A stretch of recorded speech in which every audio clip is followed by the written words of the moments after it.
Hi everybody, welcome back to the channel. Now this is a very interesting looking piece of spalted beech. This was sent to me by my good friend Will Kenny. A lot of you will know Will's work. He's got a wonderful wood turning channel which I watch all the time, and he sent me this piece. It's a sister piece to one he turned in his channel a few weeks ago, and he sent me this one to see what I could do with it. Now, it is a hefty piece. It's 13 inches square.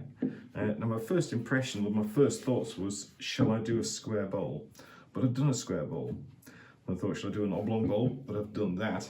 So I then decided I'm going to head down the world of polygons and do a 9-sided bowl. This is called a Nonagon. Now the reason I chose this shape as opposed to a hexagon, pentagons or anything like that is that I really like the name. Saying Nonagon is tremendous fun. I know it's a little immature, but it's the best explanation I can give. This template, by the way, I just quickly cut it out on the laser engraver out of a bit of cardboard I had laying around, and it does a fantastic job for that. Right, so we'll get this on the piece and mark it out. There we go, perfect. Right, I shall get this across to the bandsaw, get it cut out, and then we can get it on the lathe.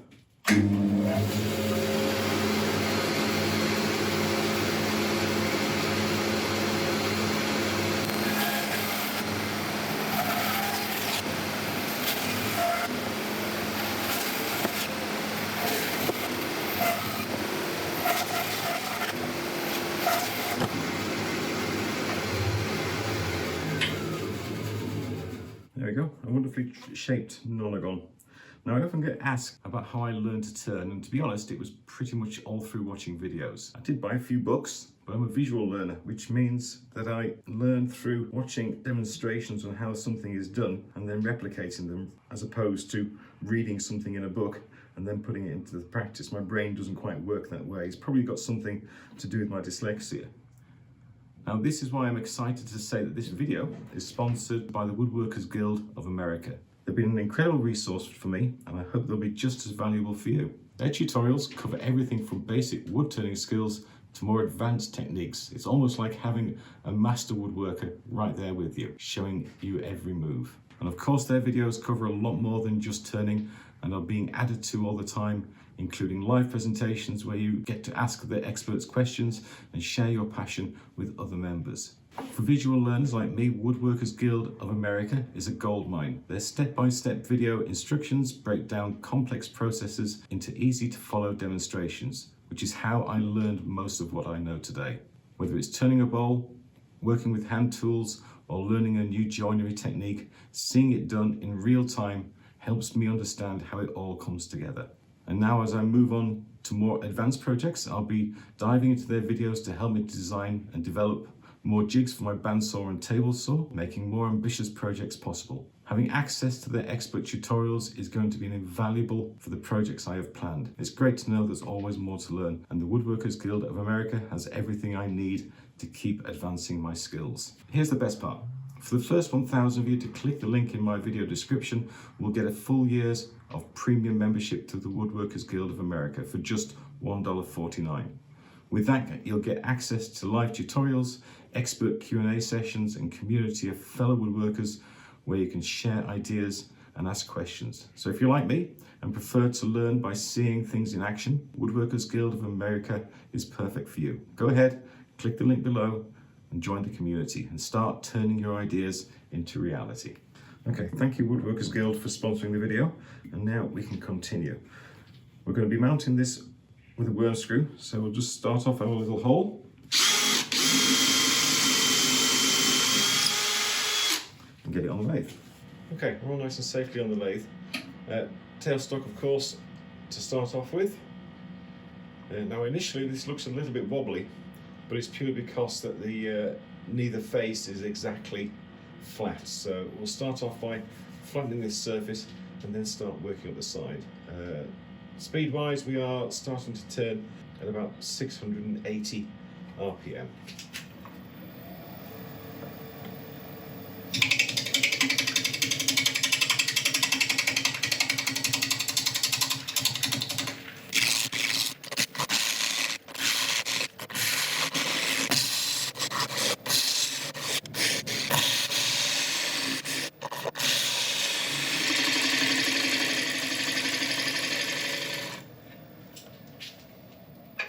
Okay, let's take a look.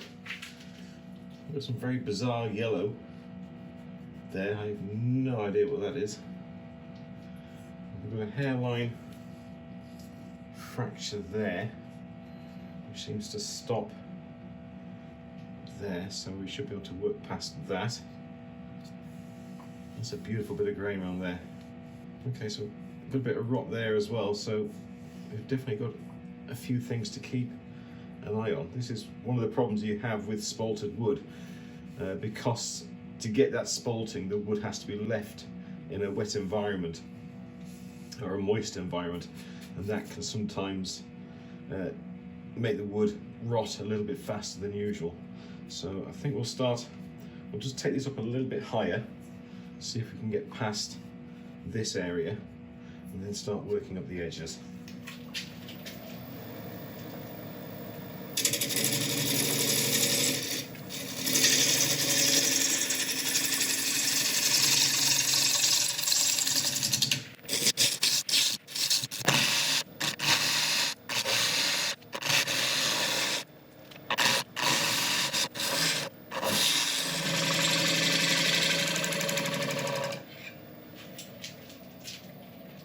Okay, well, we've still got that crack,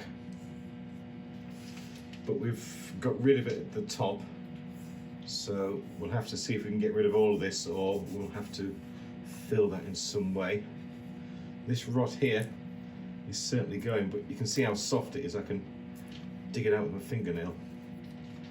We've also got a small kind of shake there, so I think without altering the depth of the base too much, I am going to go a bit further up here just to see if we can get rid of most of that, because there's not an awful lot I can do with that.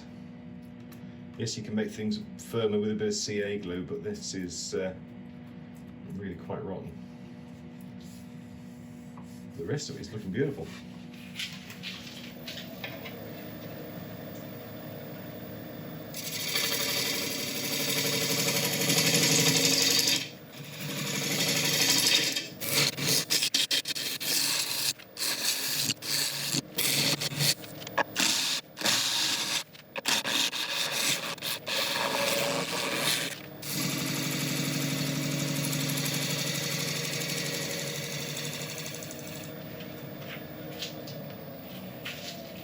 See how we're getting on. Right, that rot is nearly gone. We can probably cope with that quite happily.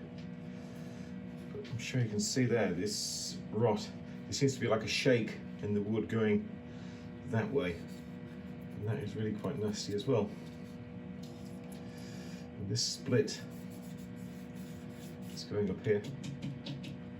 See, that's the problem we've got. We've got layers of splits, and that is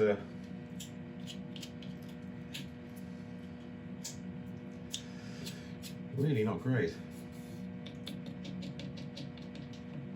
You can hear the difference. That's solid wood, and that's all split. So this whole section here has to go up. I'm not quite sure exactly how far, but this whole area really is quite dangerous. So right, further up.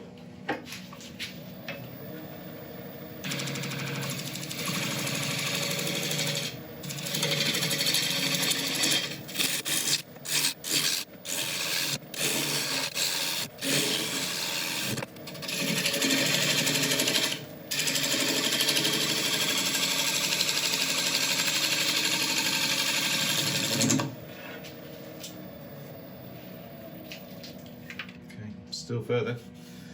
This whole area here is just loose and rotten. I think that's the end of it there that goes through this piece out to the other side. So if we can get past this, we're going to have to be careful when we're hollowing out the other side. I think I need to flatten up a bit of this top just so I know how far I can go before I start curving over these edges.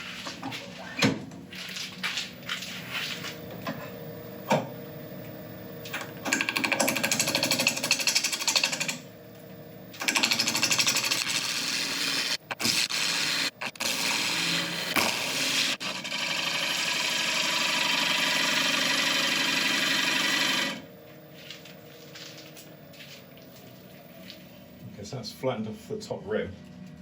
So now I can go up probably about another 1/4 inch, which isn't going to be enough. I think I'll just quickly take this off and completely saturate this area with CA glue to see if I can save it. Right, I've got a medium CA glue from O3A. I'm just going to put it on quite heavily and just let it hopefully soak into this wood.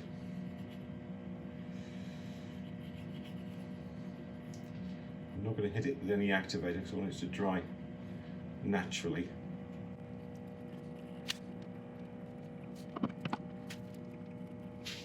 I'll just tilt this a little bit because it's starting to run over that edge.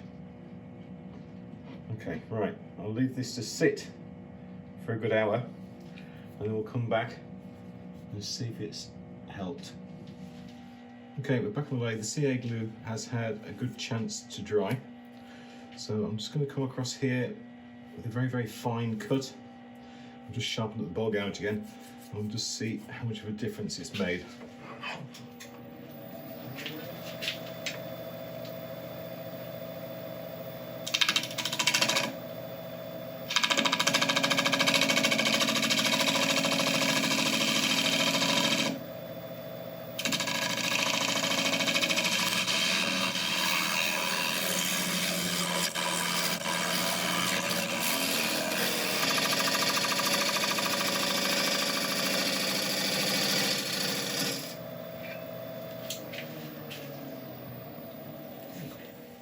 Alright, definite improvement. Right, it's just a bit of stickiness on the surface where CA glue a bit deeper hasn't had a chance to fully set. So I'm going to give this a spray with the activator and then do a few more passes.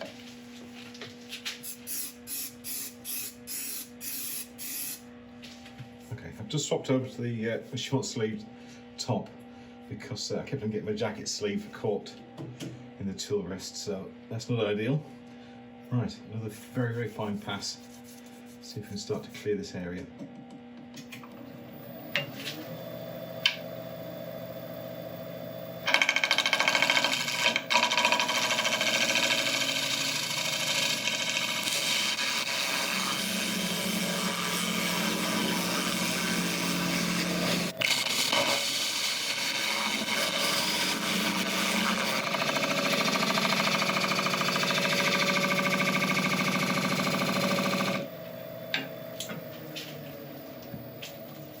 I think, in all honesty, that's about as good as we can get that. If I keep on going down, then we're not going to have much room for a ball left. So we'll leave it like that. I'm going to quickly create a recess to hold the piece when we turn it around, and then we can sand.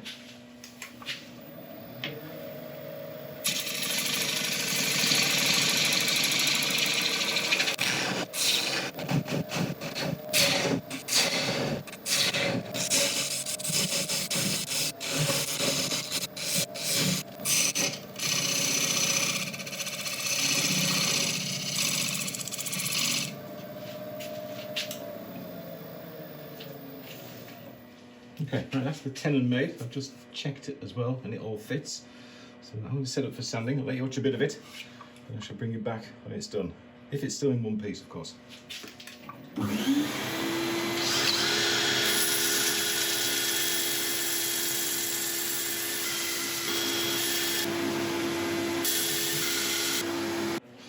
Okay, I've just taken a break in sanding because we keep on losing the wood round here where I filled it before.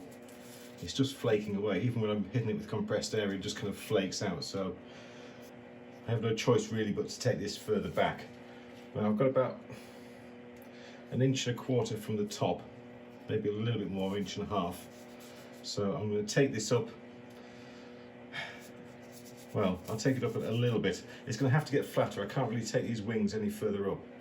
These edges are as high as they can be, otherwise it won't be a Nonagon anymore. So it's going to be more of a platter than a plate. but not an awful lot we can do. At the moment it's unsandable. I could get a finish on it, but it's going to look awful and it's going to be flaky and it's not what we want. So coming from this edge, this little lip I've got here, I'll take that down and out and see what happens.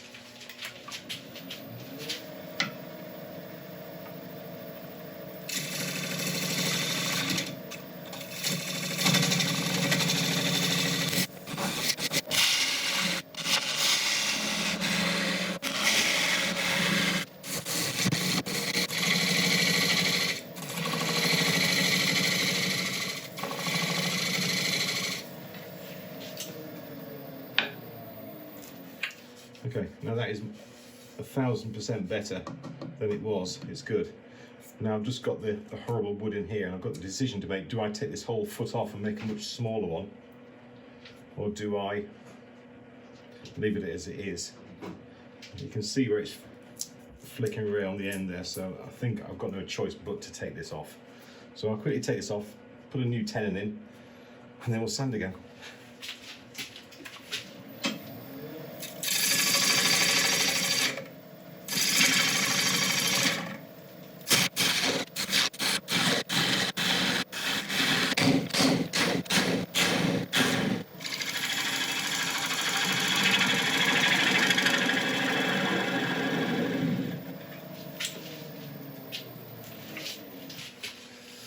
Okay, oh crikey, look at that. Oh, this piece.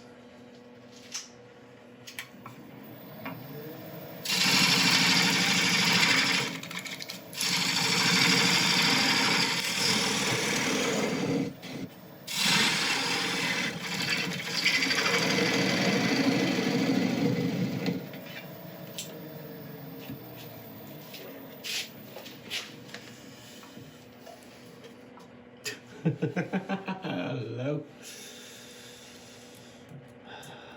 Oh, fun times. I'll try one more pass.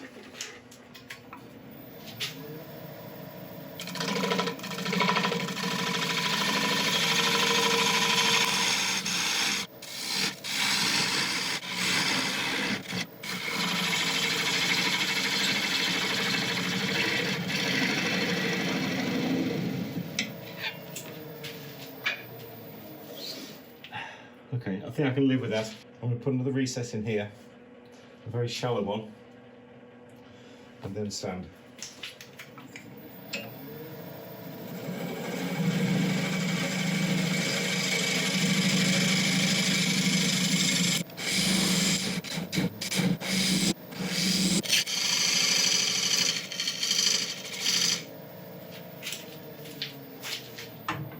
Right, I'm going to set up for sanding. I'll just sand it and I'll bring you back in a second when we're putting on the finish. Okay, I've done the sanding. We've sanded up to 400 grit. As usual, we're just going to wipe it down with a bit of isopropyl alcohol. And this will give us a first chance to see what this grain's going to look like. And it's not bad.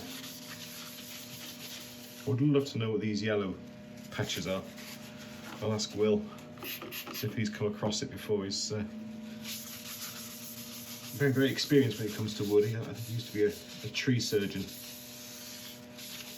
So he certainly knows his way around the different wood species. Okay, we'll let this evaporate and then we'll go on with a sealer. Okay, that's a chance to dry. So we're going to go on with a shellac sealer. And this should really help to bring out the warm colours in the beech. Love it. Absolutely love it.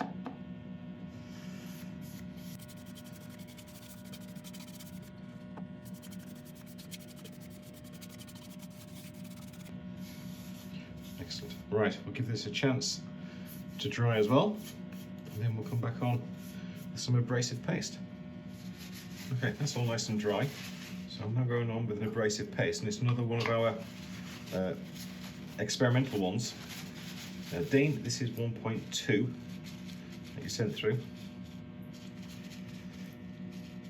It's a very tasty looking colour.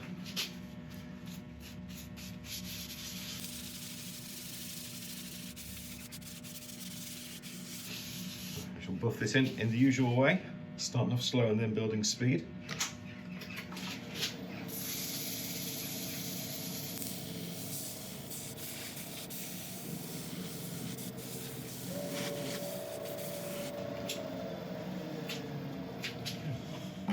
And now we wipe off any excess grit with isopropyl.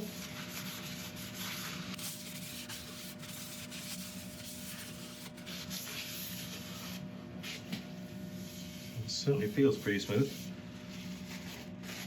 Dean's also been working on the superfine as well, so I'll give this a go.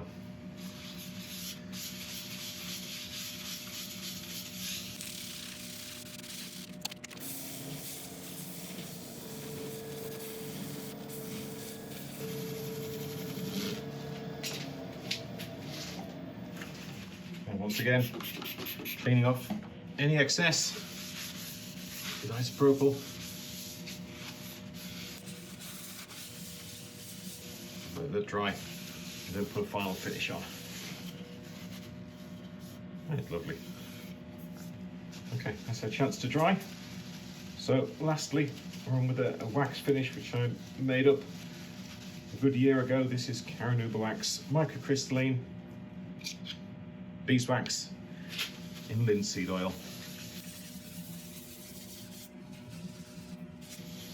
Just going to give it a nice hard protective cover. You can also waterproof it as well and keep it food safe. Buff this in.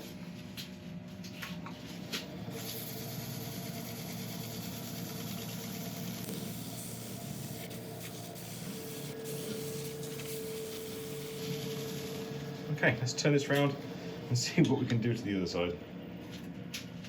Okay, we turned round tailstock again at the start. I'm going to start working in from these edges and then slowly start hollowing out. I'm just hoping that we've got enough room to clear the worm screw hole away before we get too close to the base, but time will tell.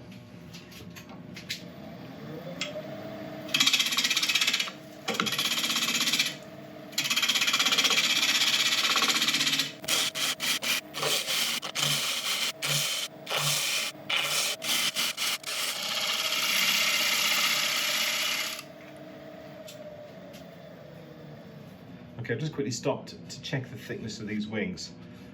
It's very, very hard to see how deep they are when this piece is spinning, because it's a bit of a blur, but that looks okay, so we can carry on hollowing out.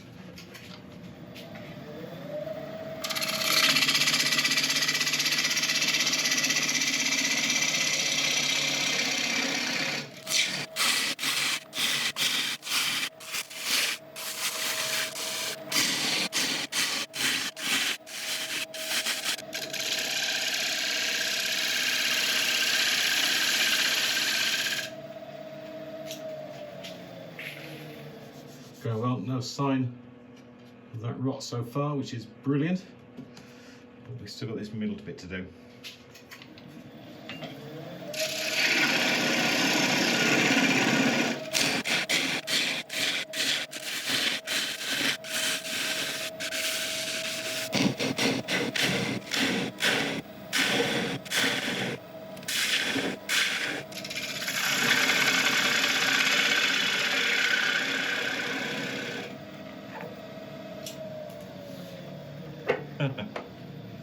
Okay, we are really getting close to the bottom now.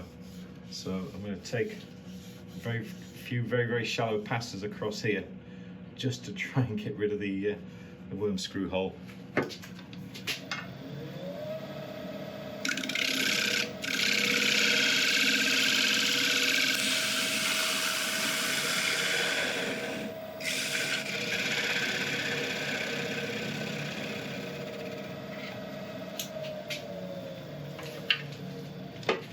Oh no, it's still there.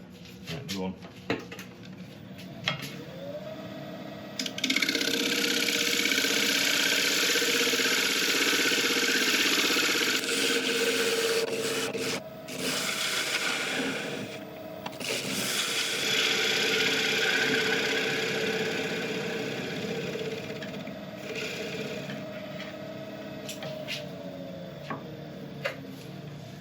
Okay, we've got rid of that hole. I was going to do a bit of tweaking around here to get rid of a couple of the tool marks. I'm going to do that with a scraper, I think.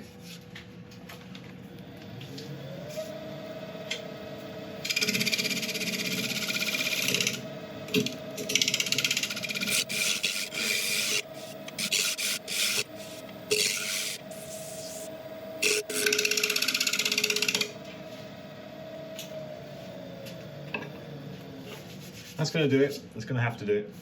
Right, I'll set up for sanding. I shall let you watch a bit of it. I shall bring it back when we're done.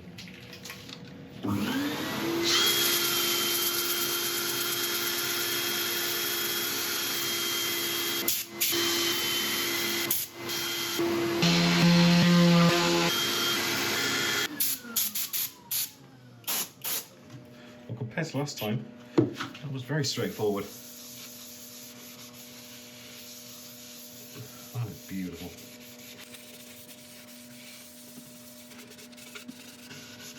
I'm going to wipe the back as well because it did get very dusty at parts.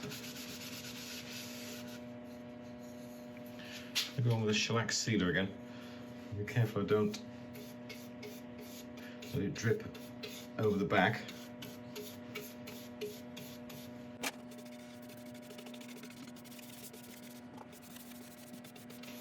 I'll do the edges by hand rather than with a brush. Again, just to make sure I don't get big drips going down the back of the piece.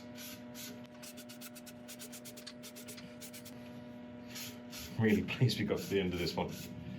I had visions of the piece getting smaller and smaller until there was nothing left, but we got there. Okay, we'll just let this dry. Okay, that's had a chance to dry, so now we're going to go on with the experimental abrasive paste 1.1.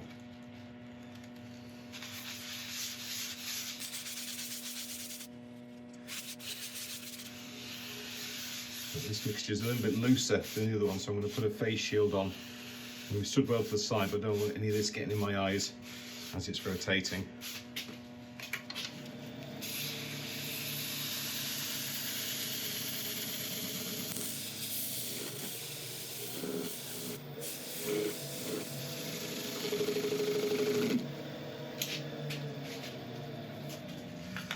Okay, that's all good.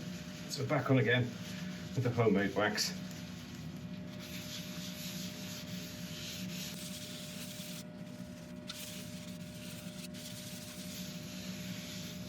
We'll buff this in.